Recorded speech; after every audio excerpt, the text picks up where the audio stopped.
والآن أهج الأشعري وحزبه وأذيع ما كتموا من البهتان. يا معشر المتكلمين عدوتم عدوان أهل السبت في الحيتان، كفرتم أهل الشريعة والهدى وطعنتم بالبغي والعدوان. فلأنصرن الحق حتى أنني أسطو على ساداتكم بطعاني. الله صيرني عصا موسى لكم حتى تلقف إفككم ثعبان. بأدلة القرآن أبطل سحركم وبه أزلزل كل من لاقاني. هو ملجئي هو مدرئي هو منجني من كيد كل منافق خوان. إن حل مذهبكم بأرض أجدبت أو أصبحت قفرا بلا عمران. والله صيرني عليكم نقمة ولهتك ستر جميعكم أبقاني. أنا في حلوق جميعهم عود الحشا أعياء طبتكم غموض مكاني. أنا حية الوادي أنا أسد الشرى أنا مرهف ماضي الغرار يماني. بين ابن حنبل وابن إسماعيلكم سخط يذيقكم الحميم الآن. داريتم علم الكلام تشزرا والفقه ليس لكم عليه يدان. الفقه مفتقر ل5 دعائم لم يجتمع منها لكم ثنتان. حلم وإتباع لسنة أحمد وتقى وكف أذى وفهم معاني. آثرتم الدنيا على أديانكم لا خير في دنيا بلا أديان. وفتحتم أفواهكم وبطونكم فبلعتم الدنيا بغير تواني.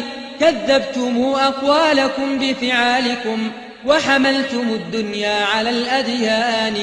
قراؤكم قد أشبهوا فقهاءكم فئتان للرحمن عاصيتان. يتكالبان على الحرام وأهله فعل الكلاب بجيفة اللحمان. يا أشعرية هل شعرتم أنني رمد العيون وحكة الأجفان؟ أنا في كبود الأشعرية قرحة أربو فأقتل كل من يشناني. ولقد برزت إلى كبار شيوخكم فصرفت منهم كل من ناواني. وقلبت أرض حجاجهم ونثرتها فوجدتها قولا بلا برهان. والله أيدني وثبت حجتي والله من شبهاتهم نجاني. والحمد لله المهيمن دائما حمدا يلقح فطنتي وجناني. أحسبتم يا أشعرية أنني ممن يقعقع خلفه بشناني. أفتستر الشمس المضية بالسها أم هل يقاس البحر بالخلجان؟ عمري لقد فتشتكم فوجدتكم حمرا بلا عنن ولا أرسان. أحصرتكم وحشرتكم وقصدتكم وكسرتكم كسرا بلا جبران. أزعمتم أن القرآن عبارة فهما كما تحكون قرآنان. إيمان جبريل وإيمان الذي ركب المعاصي عندكم سيان. هذا الجويهر والعريض بزعمكم أهما لمعرفة الهدى أصلان. من عاش في الدنيا ولم يعرفهما وأقر بالإسلام والفرقان. أفمسلم هو عندكم أم كافر أم عاقل أم جاهل أم واني؟ عطلتم السبع السماوات العلا والعرش أخليتم من الرحمن. وزعمتم أن البلاغ لأحمد في آية من جملة القرآن. هذه الشقائق والمخارف والهوى والمذهب المستحدث الشيطاني. سميتم علم الأصول ضلالة كاسم النبيذ لخمرة الأدنان. ونعت محارمكم على أمثالكم والله عنها صانني وحماني. إني اعتصمت بحبل شرع محمد وعضبته بنواجذ الأسنان. أشعرتم يا أشعرية أنني طوفان بحر أيما طوفان. أنا همكم أنا غمكم أنا سقمكم أنا سمكم في السر والإعلان. أذهبتم نور القرآن وحسنه من كل قلب واله لهفان فوحق جبار على العرش استوى من غير تمثيل كقول الجاني ووحق من ختم الرسالة والهدى بمحمد فزها به الحرمان لأقطعن بمعولي أعراضكم ما دام يصحب مهجتي جثماني ولأهجونكم وأثلب حزبكم حتى تغيب جثتي أكفاني ولأهتكن بمنطقي أستاركم حتى أبلغ قاسيا أوداني ولأهجون صغيركم وكبيركم غيظا لمن قد سبني وهجاني ولأنزلن إليكم بصواعقي ولتحرقن كبودكم نيراني ولأقطعن بسيف حقي زوركم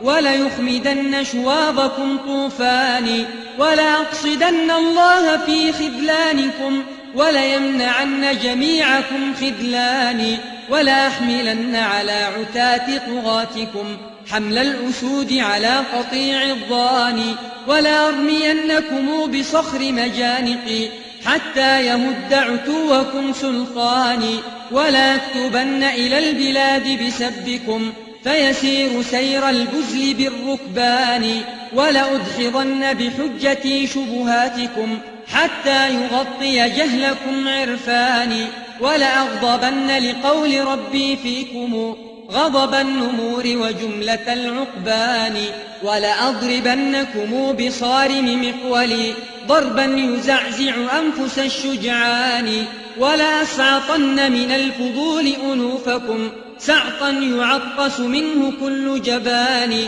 إني بحمد الله عند قتالكم لمحكم في الحرب ثبت جناني وإذا ضربت فلا تخيب مضاربي وإذا طعنت فلا يروغ طعاني وإذا حملت على الكتيبة منكم مزقتها بلوامع البرهان الشرع والقرآن أكبر عدتي فهما لقطع حجاجكم سيفان ثقلا على أبدانكم ورؤوسكم فهما لكسر رؤوسكم حجران إن أنتم سالمتم سولمتم وسلمتم من حيرة الخذلان ولئن أبيتم واعتديتم في الهوى فنضالكم في ذمتي وضماني يا أشعرية يا أسافلة الورى يا عمي يا صم بلا آذان إني لأبغضكم وأبغض حزبكم بغضا أقل قليله أضغاني